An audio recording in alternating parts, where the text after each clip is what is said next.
It's only been in the last couple of weeks that the discussion of race in this campaign has taken a particularly divisive turn. On one end of the spectrum, we've heard the implication that my candidacy is somehow an exercise in affirmative action that is based solely on the desire of wild and wide-eyed liberals to purchase racial reconciliation on the cheap. On the other end, we've heard my former pastor, Jeremiah Wright, use incendiary language to express views that have the potential not only to widen the racial divide, but views that denigrate both the greatness and the goodness of our nation, and that rightly offend white and black alike. This is a church that I have been a member of for 20 years. Oh, I am so glad that I got a God who knows what it is to be a poor black man in a country and a culture that is controlled by and run by rich white people. I have already condemned in unequivocal terms the statements of Reverend Wright that have caused such controversy and in some cases pain. I don't think that my church is actually particularly controversial. For some, nagging questions remain. Did I know him to be an occasionally fierce critic of American domestic and foreign policy? Of course.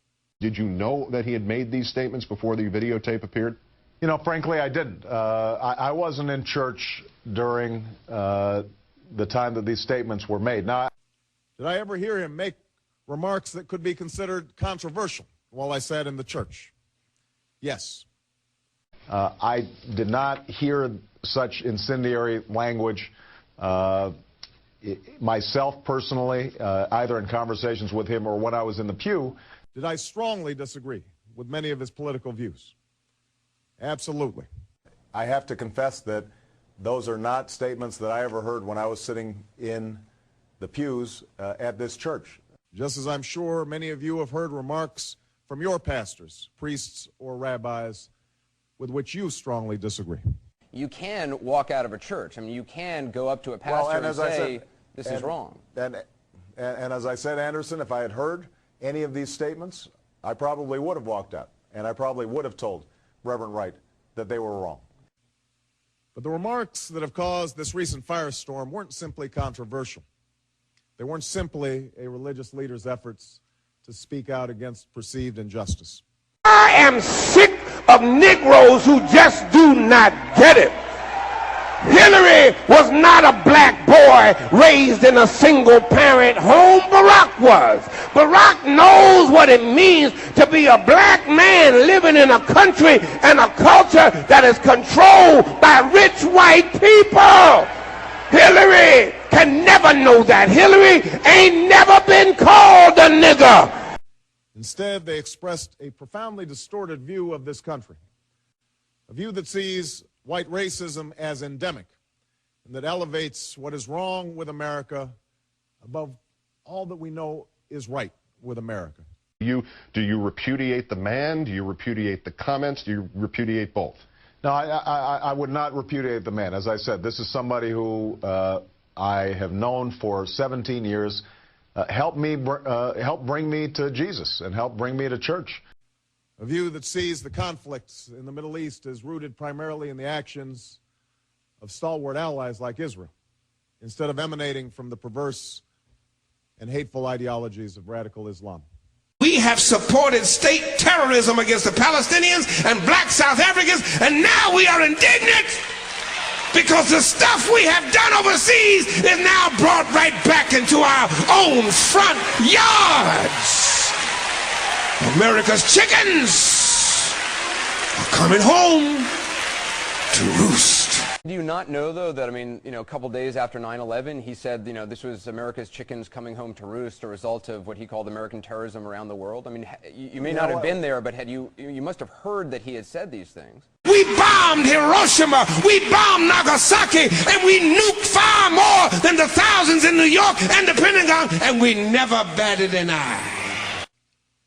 As such, Reverend Wright's comments were not only wrong, but divisive. Divisive at a time when we need unity racially charged at a time when we need to come together to solve a set of monumental problems. Commitment to the black community, commitment to the black family, adherence to the black work ethic. It goes on, pledge, acquired skills available to the black community, strengthening and supporting black institutions, pledging allegiance to all black leadership who have embraced the black value system, personal commitment to the embracement of the black value system. Now, Reverend, if every time we said black, if it was a church, and those words were white, wouldn't we call that church racist? And so many of the sermons that I heard were extraordinarily powerful. One of them, which I've written about, titled The Audacity of Hope, is one that I helped inspire my convention speech. And I think I read in your books that you used to listen to tapes of Reverend Wright when you were at Harvard Law School. So you had no idea. I did not. Hillary never had a cab whiz past her and not pick her up because her skin was the wrong color. And this is somebody who was a former U.S. Marine, who is a biblical scholar, who's preached and taught at theological seminaries all across the country. He is a man who served his country as a United States Marine and who has studied and lectured at some of the finest universities and seminaries in the country. I am still in the text. Jesus was a poor black man who lived in a country and who lived in a culture that was controlled by rich white people. Like other predominantly black churches across the country, Trinity embodies the black community in its entirety.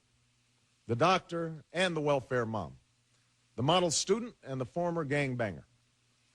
Like other black churches, Trinity's services are full of raucous laughter and sometimes bawdy humor.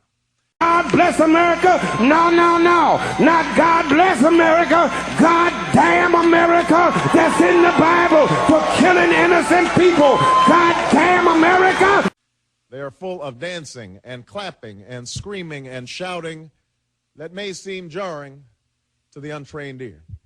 Yes, 9/11/01 happened to us, and so did slavery happen to us. Yes, the World Trade Center happened to us, and so did white supremacy happen to us. And this helps explain, perhaps, my relationship with Reverend Wright. As imperfect as he may be, he has been like family to me.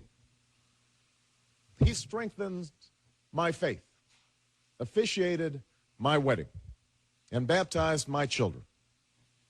The government lied about the Tuskegee experiment. They purposely infected African-American men with syphilis. Fighting for peace is like raping for virginity.